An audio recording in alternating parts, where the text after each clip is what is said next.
UP में जारी है पहले चरण की वोटिंग, मतदाताओं में दिख रहा है गजब का उत्साह। पहले चरण में 623 उम्मीदवार हैं मैदान में। योगी सरकार के 9 मंत्रियों की किस्मत का होगा फैसला। 11 जिले की 58 सीटों पे हो रहा है मतदान। 11 बजे तक 20% से ज्यादा मतदान। 11 बजे तक गौतम बुद्ध नगर में 19%, गाजियाबाद में 18% से ज्यादा मतदान। 11 बजे तक अलीगढ़ में 17%, हापुड़ में 22%, बागपत में 22%, मथुरा में 20% और आगरा में 20% से ज्यादा मतदान।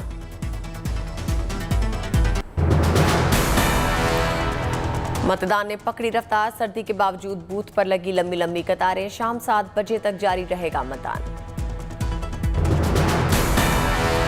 चुनाव आयोग ने कहा शांतिपूर्ण चल रहा है मतदान। किसी भी सीट पे गंभीर शिकायत नहीं मिली है। केंद्रीय कानून राज्य मंत्री एसपी सिंह बघेल ने आगरा में किया मतदान। ज्यादा से ज्यादा संख्या वोट करने की अपील। कहल सीट से अखिलेश यादव के खिलाफ चुनाव लड़ रहे एसपी बघेल मतदान से पहले घर पे ही मंदिर में भगवान से लिया आशीर्वाद। करहल का सवाल है। अखिलेश यादव जी ने पर्चा दाखिल करते हुए कहा था कि मैं अब चुनाव जीतने के बाद आऊंगा, 1.5 लाख से जीतूंगा, कार्यकर्ता चुनाव लड़ेंगे। और मैंने कहा था कि अखिलेश यादव अगर 7 दिन के अंदर आपको मैंने करहल में नहीं बुला लिया तो मेरा नाम भी एसपी सिंह बघेल नहीं है। 6 तारीख को 6वें दिन वो आ गए हैं। अखिलेश यादव वोट मांग रहे हैं वहाँ। गौतम बुद्ध नगर के डीएम सुहास एलवाई ने अपने मत अधिकार का किया इस्तेमाल। सभी मतदाताओं से वोट डालने की अपील।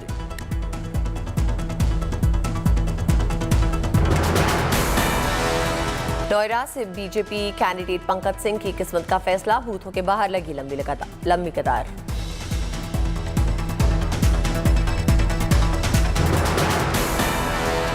हम सब लोगों को बनाकर जोड़कर रखती है।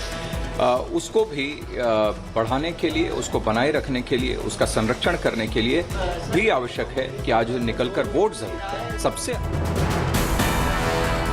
जेवर के विधायक धीरेन्द्र सिंह ने मतदान के पहले की पूजा विकास के लिए वोट करने की अपील।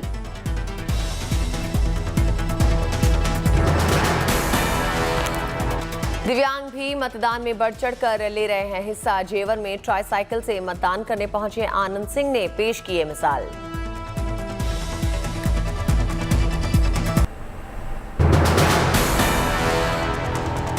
गाजियाबाद में केंद्रीय मंत्री वीके सिंह ने डाला वोट।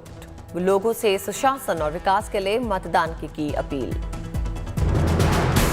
जनता के लिए काम किया है, वही मेन चीज है और उसी के लिए जनता भारतीय जनता पार्टी को वोट देगी। और मेरा अपना मानना है कि भारतीय जनता पार्टी बहुमत से सरकार बने। सरधना से बीजेपी उम्मीदवार संगीत सोम पर नजर। एसपी उम्मीदवार अतुल प्रधान से मुकाबला। मथुरा से कांग्रेस उम्मीदवार प्रदीप माथुर ने डाला वोट। बीजेपी उम्मीदवार श्रीकांत शर्मा पे साधा निशाना। बिल्कुल वापसी होगी क्योंकि अब के हम गढ़ तोड़ने वाले हैं। श्रीकांत शर्मा की एरोगेंस, नॉन अवेलेबिलिटी और कोई डेवलपमेंट का काम ना करना, उनकी नुमाइंदगी उनके भांजे भतीजे भाइयों से करना, जनता को लाइन में लगा देना और जनता की सुनवाई न होना और इलेक्शन के टाइम में प्रकट होना जनता को बड़ा नागवार गुजरा।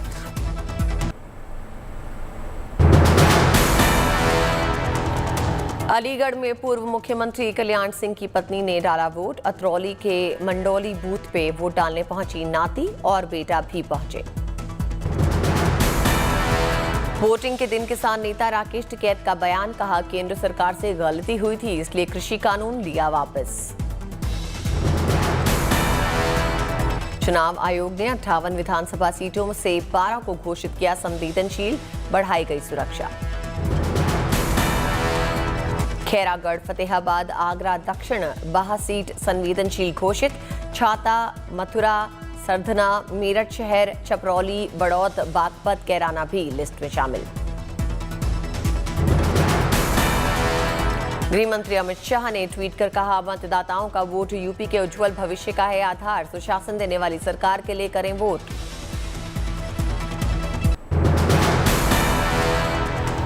प्रधानमंत्री ने की लोगों से मतदान की अपील, कहा पहले मतदान फिर जलपान। सीएम योगी ने मतदाताओं से की वोट डालने की अपील, ट्वीट कर कहा आपके अमूल्य वोट की आहुति के बगैर यह अनुष्ठान पूरा नहीं होगा। कांग्रेस सांसद राहुल गांधी की मतदाताओं से अपील, ट्वीट कर लिखा देश को हर डर से आजाद करो, बाहर आओ वोट करो। राजनाथ सिंह, जेपी नड्डा और मायावती ने भी मतदाताओं से की बढ़ चढ़कर मतदान देने की अपील। मतदान के दिन अखिलेश यादव का संदेश, न्यू यूपी का नया नारा, विकास ही विचारधारा बने।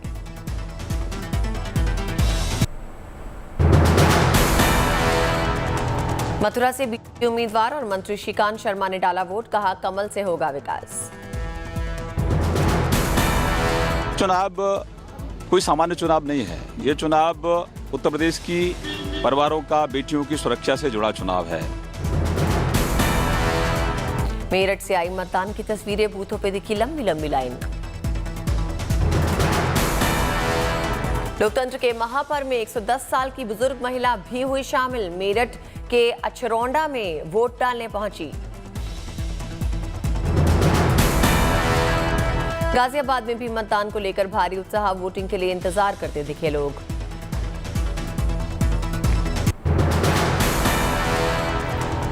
अलीगढ़ के धूमरा गांव में मतदान के दौरान नाराज दिखे लोग, मॉक पोल के दौरान डाले गए वोटों को डिलीट नहीं करने का उठाया मुद्दा। एसडीएम ने वोटर्स की शिकायतों का लिया संज्ञान, काउंटिंग के दौरान 50 मॉक वोट्स को काटने का दिया भरोसा। बुलंदशहर में शादी से पहले मतदान, बारात में जाने से पहले दूल्हे ने डाला वोट। शामली के थाना भवन में गन्ना मंत्री सुरेश राणा ने डाला वोट, मतदान से पहले की पूजा अर्चना। हापुड़ में महिला का आरोप, कहा वोट डालने पहुंची तो बूथ प्रभारी ने कहा डल चुका है तुम्हारा वोट। एसडीएम से बात करने पर टेंडर वोट डालने को कहा गया।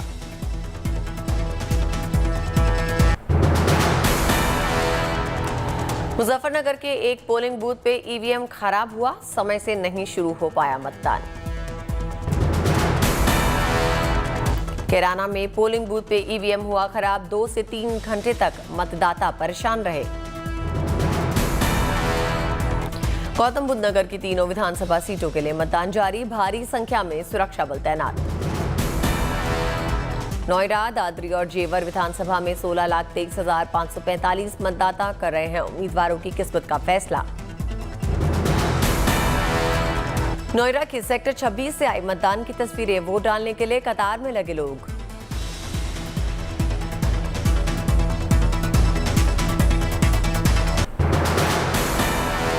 अलीगढ़ में भी जारी है मतदान, बूथ के बाहर उत्साह में दिखे मतदाता।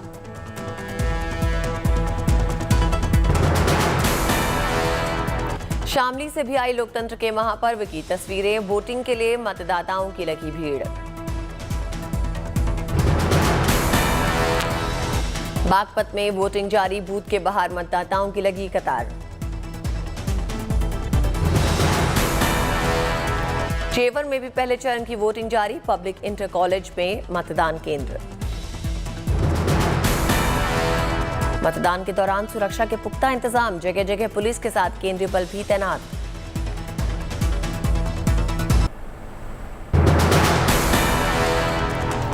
कैराना विधानसभा सीट से बीजेपी उम्मीदवार मृगांका सिंह ने डाला वोट, कहा शामली जिले की तीनों सीटों पर बीजेपी की जीत का जताया भरोसा। आगरा के फतेहाबाद में मतदान के लिए लगी कतार, रूपाली दीक्षित हैं समाजवादी पार्टी की उम्मीदवार। यूपी में पहले चरण की वोटिंग के लिए केंद्रीय सुरक्षा बलों ने 796 कंपनियां तैनात की, 724 कंपनियां बूथ ड्यूटी पे। कोरोना के चलते चुनाव आयोग ने मतदान को समय से 1 घंटे और बढ़ाया, सुबह 7 बजे से शाम 5 बजे तक की वोटिंग। पहले चरण में खड़े 156 उम्मीदवारों पे आपराधिक मामले दर्ज, 121 प्रत्याशियों पे गंभीर आपराधिक मामले। यूपी के सहारनपुर में पीएम मोदी की रैली, कहा किसानों के खाते में सीधे भेजे गए पैसे। पीएम मोदी ने साधा कांग्रेस और समाजवादी पार्टी पर निशाना, कहा परिवारवादी होते तो वैक्सीन रास्ते में बिक जाती। पीएम मोदी ने की योगी आदित्यनाथ की तारीफ, कहा योगी ने गुंडाराज से दिलाई मुक्ति। मोदी ने कहा पहले की सरकारों के पास नहीं था विजन, परिवारवादी सिर्फ अपना भला चाहते थे। मोदी ने कहा यूपी का कनेक्टिविटी बढ़ाया जाना एक कदम था, बीजेपी के शासन में सड़कें भी बेहतर हुई हैं।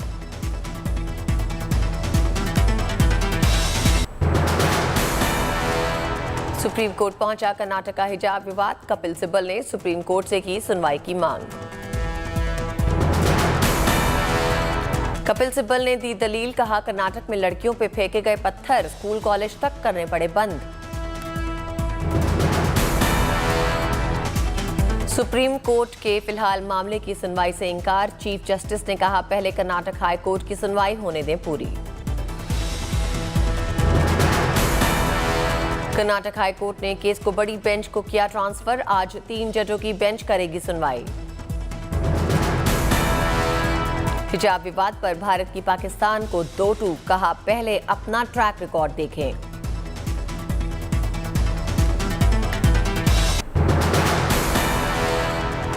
देश भर में पिछले 24 घंटे में आए कोरोना के 67,084 नए मामले, पिछले दिन के मुकाबले आए 6% कम केसेस।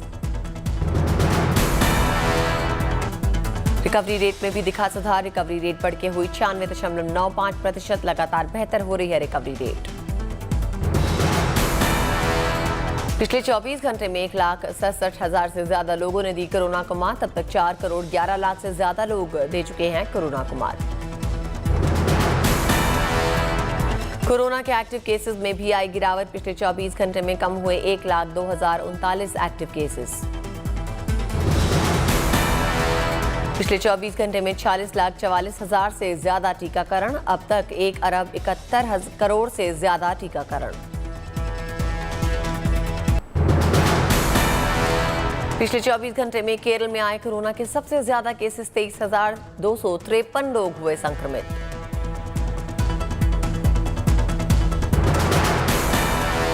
महाराष्ट्र में 7,142 लोग हुए पॉजिटिव, उत्तर प्रदेश में 2,056 लोग हुए संक्रमित। तमिलनाडु में 9,971 लोग संक्रमित हुए, कर्नाटक में आए 5,339 नए केस। राजस्थान में पिछले 24 घंटे में आए 3,728 नए केसेस, हरियाणा में 1,489 लोग पॉजिटिव हुए। पिछले 24 घंटे में पंजाब में 665 लोग संक्रमित हुए, बिहार में 281 लोग कोरोना पॉजिटिव।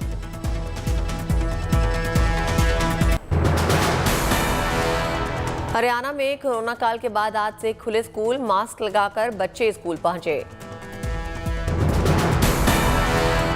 राम मंदिर के लिए एटा जिले के जलेसर में तैयार किया जा रहा है घंटा, 21 लाख रुपए बताई जा रही है कीमत, 2 किलोमीटर तक के दायरे में सुनाई पड़ेगी इसकी आवाज।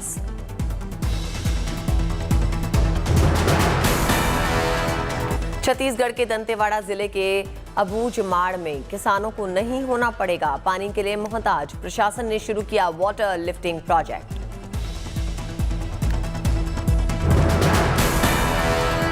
मध्य प्रदेश के पेंच टाइगर रिजर्व में बड़ी बाघों की संख्या, बीजा मट्टा बाघिन के साथ नजर आए 2 शावक। गुजरात के सूरत में एक आर्टिस्ट ने 19 फीट की रंगोली बनाकर लता मंगेशकर को दी श्रद्धांजलि।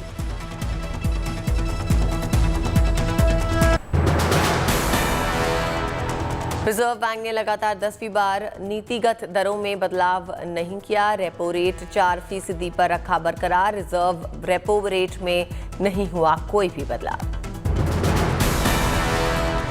आरबीआई ने मॉनेटरी पॉलिसी का किया ऐलान, कारोबारी साल 2022-2023 में जीडीपी ग्रोथ 7.8% रहने की जताई उम्मीद। बजट के बाद पहली और कारोबारी साल की आखिरी द्विमासिक मौद्रिक नीति के फैसलों का ऐलान। रिजर्व बैंक के गवर्नर शक्तिकांत दास ने पेश किए नतीजे। राजस्व सचिव ने दरों एवं होल्डिंग अवधि में बदलाव के दिए संकेत। 2021-22 में 10 गुना ज्यादा कमाई की उम्मीद।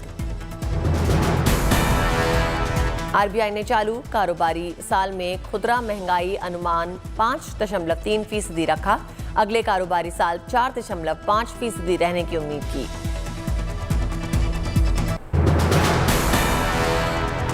खरीफ सीजन में खाद की नहीं होगी कमी। किसानों के लिए खपत से ज्यादा स्टॉक करेगी सरकार।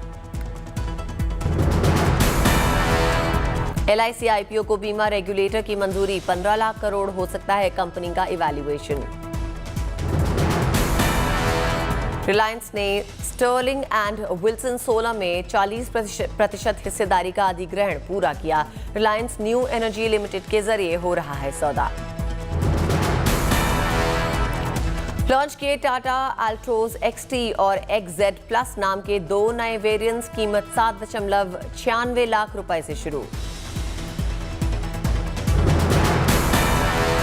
बिटकॉइन जैसी क्रिप्टो करेंसी को रूस में मिलेगी मान्यता। दुनिया भर की 12% होल्डिंग के चलते लिया बड़ा फैसला।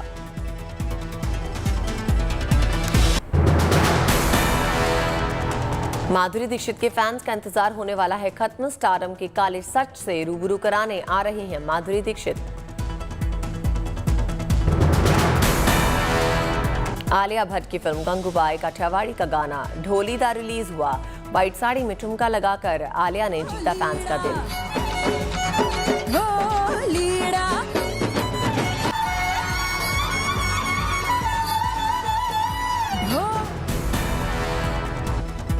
टीवी के हिट शो नागिन की नई नागिन होंगी एक्ट्रेस महक चहल। महक पिछले 20 सालों से शोबिज इंडस्ट्री में एक्टिव हैं।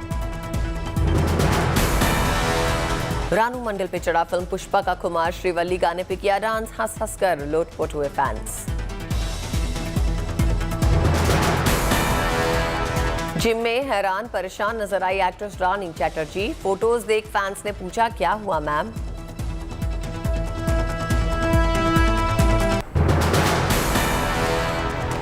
कनाडा के PM जस्टिन ट्रूडो ने कोरोना पाबंदियों को बताया सही। कहा कोरोना से बचाव के लिए टीकाकरण जरूरी है। कनाडा में ट्रक ड्राइवर्स की हड़ताल के कारण डेट्रॉइट नदी पे बने एम्बेसडर ब्रिज पे लगा ट्रैफिक जाम। विंडसर और डेट्रॉइट को जोड़ता है एम्बेसडर ब्रिज। रोजाना गुजरते हैं करीब 8,000 ट्रक। ईरान के साथ एटमी मुद्दे पे बातचीत अहम मुकाम पर पहुंची। अमेरिका के राष्ट्रपति कार्यालय का बयान। रूसी फिगर स्केटिंग स्टार कामिला वालिएवा पर प्रतिबंधित ड्रग्स लेने का आरोप। विंटर ओलंपिक्स में रूस की पदक विजेता टीम का है हिस्सा। क्यूबा में कोरोना वायरस की पाबंदियां हटने के बाद बुजुर्गों को राहत। देश में टीकाकरण अभियान के बाद बुजुर्गों को तैरने की छूट मिली।